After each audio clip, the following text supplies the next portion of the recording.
دوجاریانەی چەمچەماڵ لە سەریاریگای خۆی تام یەکەم شکستی لە مەرزەی خولی ناوی کوردستان کرد و بەرامبەریانەی سۆران یارەکەی دۆڕاند.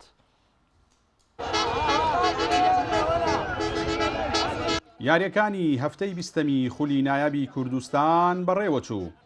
چەمچەماڵ میوانداری سۆرانی کرد.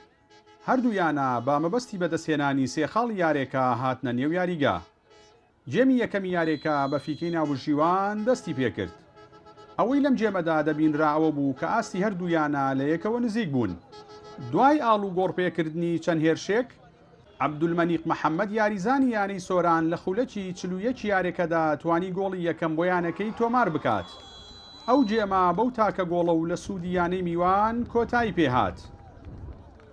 لە جێمی دووەمی یارێکەدا بە مەبەستی تۆمارکردنی گۆڵ و یەکسانکردنەوەی ئەنجامەکە، ئەرسەلان جەلال ڕاهێنەری یانەی چەمچەماڵ چەند گۆڕانکاریەکی لە پێکهاتە یانەکەیدا ئەنجامدا. بەڵام گۆڕانکاریەکانی یانەی چەمچەماڵ نەبووە هۆی تۆمارکردنی گۆڵ و لانی کەم یەکسانکردنەوەی ئەنجامەکە. ئەوەی بەدی دەکرا ئەوە بوو کە یانەی خاوەن ماڵ باڵادەستر دەردەکەوت و چەندین هەلی گۆڵکردنیان لەدەستدا.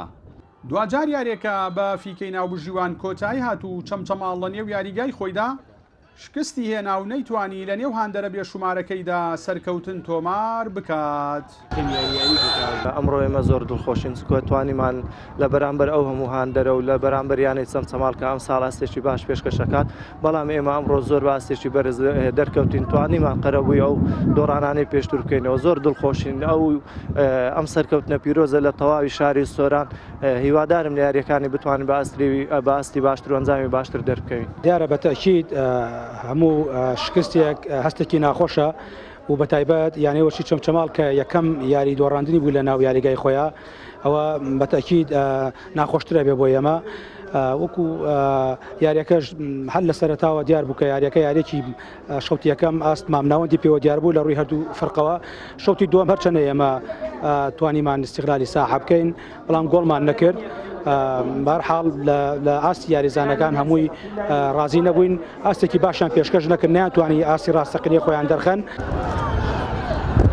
لە کۆی 12 یاری کە لە یاریگای خۆیدا ئەنجامی داوە، چەمچەماڵ یەکەم شکستی لە نێو یاریگا و هاندەرانی خۆیدا تۆمار کرد. بەم ئەنجامەی ئێستای چەمچەماڵ خاوەنی 29 خاڵە. یانەی سۆرانیش بەم سەرکەوتنەی کۆی خاڵەکانی گەیاندا 21 خاڵ. جەلال جەباری کەناڵی ئاسمانی پەیام، چەمچەماڵ.